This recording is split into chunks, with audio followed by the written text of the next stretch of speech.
Good morning from the canal.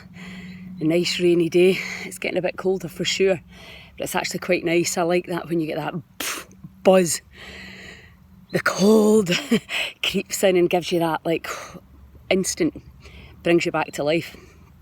Now Jed was making a video yesterday, did a live about now's the time if you're thinking about ice in the winter and trying the ice. Now's a good time to start practicing, because like anything, you want to build yourself up and not just be attempting straight away. Particularly if you have got any health issues, you want to just gently coax the body.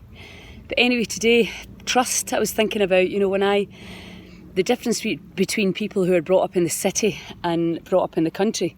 When I went to work in the city, and Tony and Guy, I was actually appalled at how people treated each other and the level of competition and backstabbing and me. I was like, wow. I was like 38 by the time I moved to the city, so it was quite a challenge and the bullying, it was very, very, I hated it at first.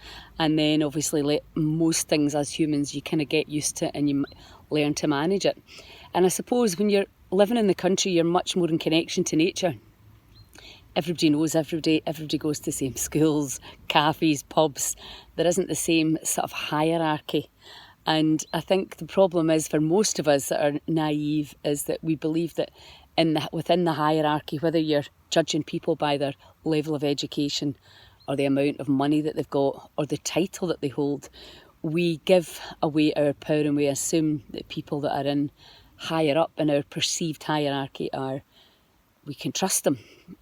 And I think it's been shown quite categorically that is not the case. The more power people have, the more likely they are to abuse it.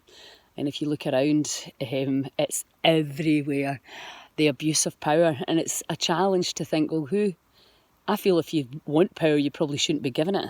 But then who is going to do the job? Who's going to lead?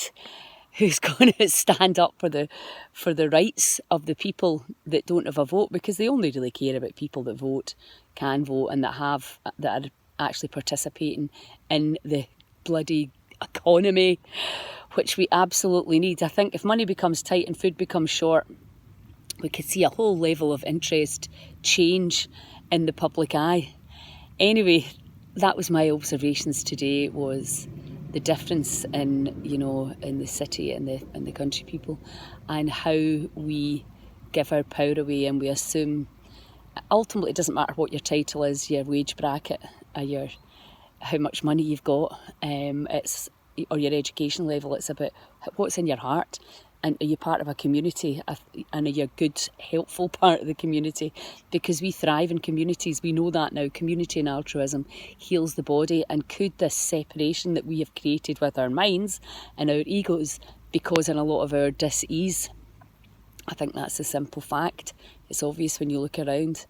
The people that have abused their powers have hid behind these big institutions for a long time. And it's all breaking down and crumbling down. But anyway, let's do a little release in the rain. And just for now, welcome all the sights, sounds and sensations that are in the body.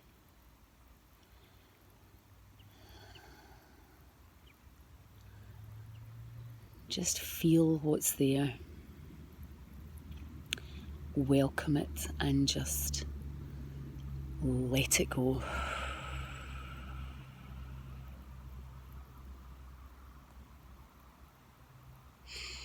And welcome all judgment of others. What they believe, what they do, what they say. Welcome it all. And just let it go.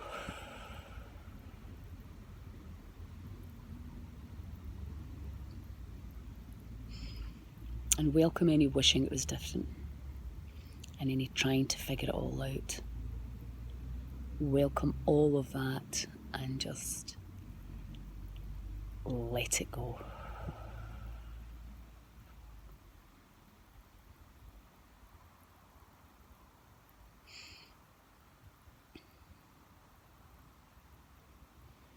And welcome all wanting control, security, approval, separation and oneness.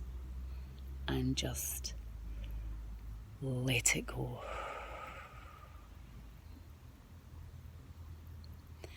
Just take a few minutes every day to just let it all go and be in this moment. And have a wonderful day. Ciao.